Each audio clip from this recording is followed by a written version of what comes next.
नमस्कार। आज हम डिस्कस करेंगे हिमाचल प्रदेश रिवर से रिलेटेड इम्पोर्टेंट पॉइंट्स जो कि आपके आने वाले हिमाचल के एग्ज़ाम में बहुत हेल्पफुल होंगे। तो चलिए शुरू करते हैं। सबसे पहले नदियाँ। हिमाचल में मुख्यतः 5 नदियाँ हैं। ये नदियाँ हैं सतलुज, चिनाब, रावी, यमुना एंड व्यास। इनके प्राचीन नाम। सतलुज का वैदिक नाम है शतुद्री और संस्कृत नाम है शतुद्रः। नंबर 2 पे आती है व्यास नदी। व्यास नदी का वैदिक नाम है अर्जिकिया और संस्कृत नाम है विपाशा। उसके बाद आती है रावी नदी। रावी नदी का वैदिक नाम है पुरुषाणी और संस्कृत नाम है इरावती। चौथे नंबर पे आती है चिनाब रिवर। चिनाब रिवर का वैदिक नाम है अस्किनी और उसके बाद आती है यमुना रिवर, उसका नाम है कालिंदी। उसके बाद आती है सहायक नदियाँ। सतलुज नदी की सहायक नदियाँ। सतलुज नदी की सहायक नदियाँ हैं बसपा, स्पीति नदी, नोगली, खड्ड। अब इनके बारे में थोड़ा थोड़ा और जान लेते हैं।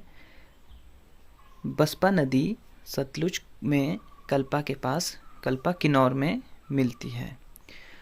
स्पीति नदी सतलुज में नामगिया खाब किन्नौर में मिलती है। स्पीति नदी जो कि कुंजम श्रृंखला से लाहौल स्पीति से निकलती है, वो नामगिया खाब किन्नौर में सतलुज नदी से मिलती है।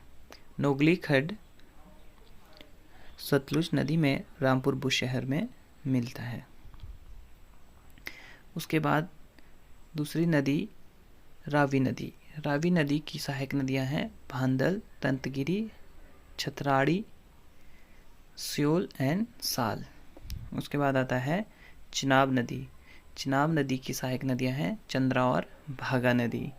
चंद्रा और भागा नदी का जो संगम होता है उस स्थान को बोलते हैं तांदी। उसके बाद आती है व्यास नदी।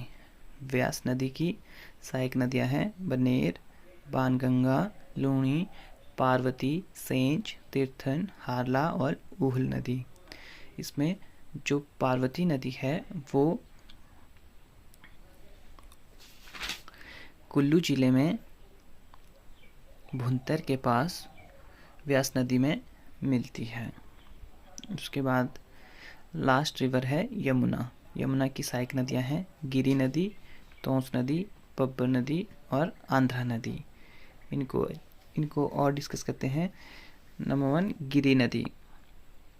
गिरी नदी ऊपर चोटी जुब्बल से निकलती है और इसकी 2 सहायक नदियां हैं, वो है जलाल और असनी। उसके बाद आती है तोंस नदी। तोंस नदी रुपीन और सुपीन नदियों के संगम से निकलती है। पब्बर नदी जो है तोंस नदी की सहायक नदी है और जो आंध्रा नदी है वो पब्बर नदी की सहायक नदी है। पब्बर नदी चंदनाहन झील से निकलती है। चंदनाहन झील जो कि शिमला में है। उसके बाद आ जाते हैं उद्गम स्थल पर। उद्गम स्थल सतलुज नदी। सतलुज नदी का उद्गम कहाँ से होता है? मानसरोवर झील से होता है और सतलुज नदी हिमाचल प्रदेश में शिपकी दर्रे से प्रवेश करती है। शिपकी दर्रा जो कि हिमाचल प्रदेश की किन्नौर डिस्ट्रिक्ट में पड़ता है। और सतलुज नदी भाखड़ा गांव से पंजाब में प्रवेश करती है और हिमाचल को छोड़ देती है। Number 2 Chenab river. चिनाब नदी चंद्रा व भागा नदियों के संगम स्थान तांडी लाहौल स्पीति से बारालाचा दर्रे के समीप से निकलती है।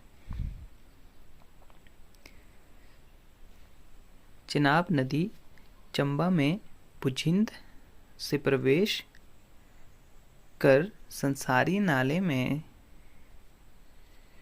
हिमाचल प्रदेश को छोड़कर जम्मू कश्मीर में प्रवेश करती है। इसके बाद आता है व्यास नदी। व्यास नदी रोहतांग दर्रे से निकलती है। नंबर 4 पे आती है रावी नदी। रावी नदी बड़ा भंगाल कांगड़ा से निकलती है। नंबर 5 पे आती है यमुना नदी। यमुना नदी कालिंदी पर्वत यमुनोत्री से निकलती है। यमुना नदी खोदरी माजरी में हिमाचल प्रदेश में प्रवेश करती है और ताजेवाला से हिमाचल प्रदेश को छोड़कर आगे निकल जाती है। लंबाई। सतलुज नदी की लंबाई कुल लंबाई 1448 किलोमीटर है, लेकिन जो हिमाचल प्रदेश में सतलुज नदी की लंबाई है वो है 320 किलोमीटर। यमुना नदी की कुल लंबाई 1525 किलोमीटर है और यह हिमाचल प्रदेश में सबसे कम सफ़र जो है तय करती है। नंबर 3 पे आ जाती है चेनाब नदी। चेनाब नदी की कुल लंबाई 1200 मीटर है और यह हिमाचल प्रदेश में 122 किलोमीटर बहती है। नंबर 4 पे आती है रावी नदी। रावी नदी की कुल लंबाई 720 किलोमीटर है तथा यह हिमाचल प्रदेश में 158 किलोमीटर बहती है। नंबर 5 में आती है व्यास नदी। व्यास नदी की कुल लंबाई 460 किलोमीटर है और यह हिमाचल प्रदेश में 256 किलोमीटर बहती है। अंत में हम जानेंगे नदियों के किनारे पर बसे शहर। नंबर 1 सतलुज नदी। सतलुज नदी के किनारे बसे शहर नामगिया, कल्पा, रामपुर, तत्तापानी व बिलासपुर। यमुना नदी के किनारे बसा हुआ शहर है पोंटा साहिब, सिरमौर। व्यास नदी के किनारे मनाली, मंडी, कुल्लू, पंडोह, नदौन, सुजानपुर, देहरा एंड गोपीपुर। रावी नदी के किनारे बसे शहर चंबा और भरमौर। चेनाब नदी के किनारे बसा हुआ शहर है तांदी।